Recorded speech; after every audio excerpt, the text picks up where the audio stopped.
क्या आप जानते हैं अगले हफ्ते जर्मनी के चांसलर फ्रीडरिक मर्ज भारत आने वाले हैं। लेकिन उससे पहले जर्मनी ने ग्रीनलैंड के मुद्दे पर अमेरिका को साफ और सख्त संदेश दिया है।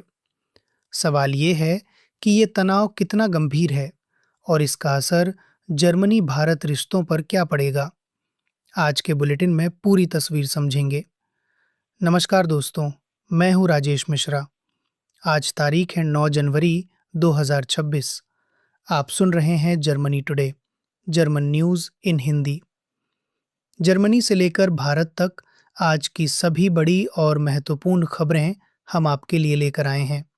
राजनीति हो या सुरक्षा, अर्थव्यवस्था हो या फिर कड़ाके की ठंड, हर अपडेट आपको मिलेगा सरल और स्पष्ट शब्दों में।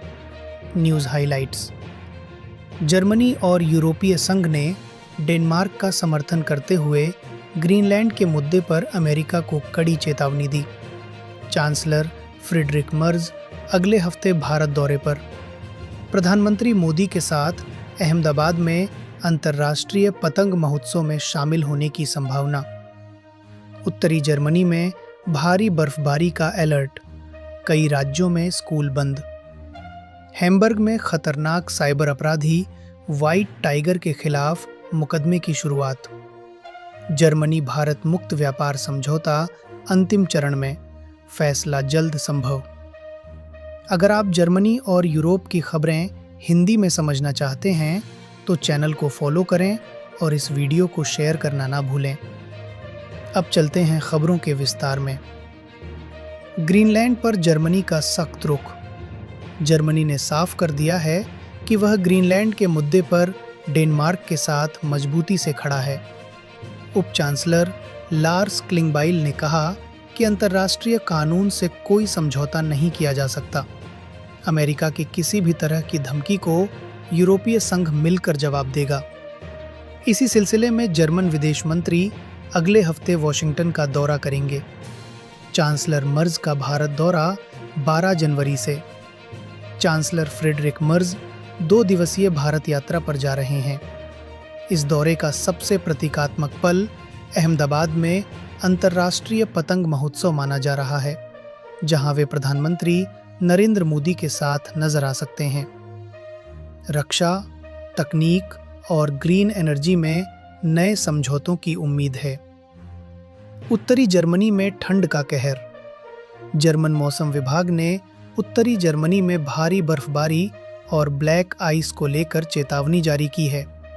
सड़कों पर फिसलन बढ़ गई है, रेल और सड़क यातायात प्रभावित हुआ है और कई शहरों में स्कूल बंद कर दिए गए हैं। ईयू भारत मुक्त व्यापार समझौता। जर्मनी, फ्रांस और पोलैंड ने मिलकर यूरोपीय संघ से अपील की है कि भारत के साथ मुक्त व्यापार समझौते को जल्द अंतिम रूप दिया जाए। विशेषज्ञों का मानना है कि इससे जर्मनी के निर्यात और भारत के बाजार दोनों को बड़ा लाभ होगा। रक्षा साझेदारी पर बातचीत। नई दिल्ली में जर्मन राजदूत डॉक्टर फिलिप एकरमैन ने भारत के रक्षा सचिव से मुलाकात की। पनडुब्बियों और उन्नत सैन्य उपकरणों के संयुक्त उत्पादन पर गंभीर चर्चा हुई, जो भविष्य की रक्षा साझेदारी की दिशा तय कर सकती है। अर्थव्यवस्था में भारतीयों की मजबूत स्थिति।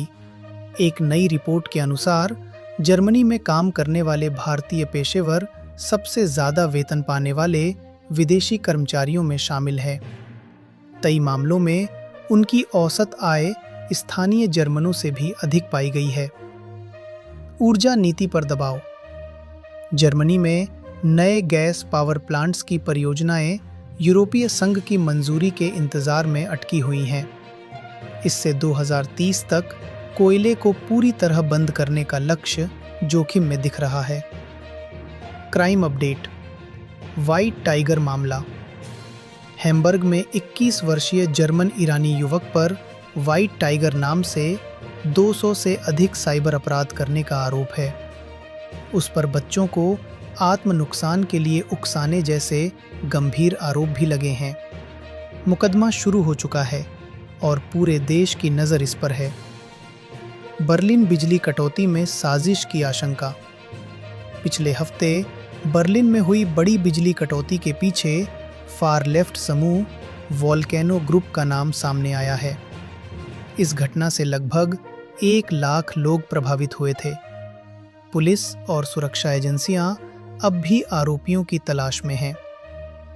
सीरियाई व्यक्ति पर युद्ध अपराध का मुकदमा।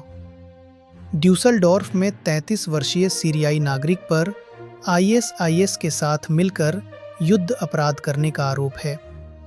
यह मामला जर्मनी के सार्वभौमिक अधिकार क्षेत्र कानून के तहत सुना जा रहा है। तो दोस्तों, ये थीं आज की जर्मनी और भारत से जुड़ी बड़ी खबरें। आप क्या सोचते हैं? क्या जर्मनी सही दिशा में आगे बढ़ रहा है? अपनी राय कमेंट में ज़रूर लिखें। वीडियो पसंद आए तो लाइक करें और जर्मनी टुडे जर्मन न्यूज़ इन हिंदी को फॉलो करना ना भूलें। मैं राजेश मिश्रा आपसे विदा लेता हूँ। कल फिर मिलेंगे इसी समय इसी मंच पर।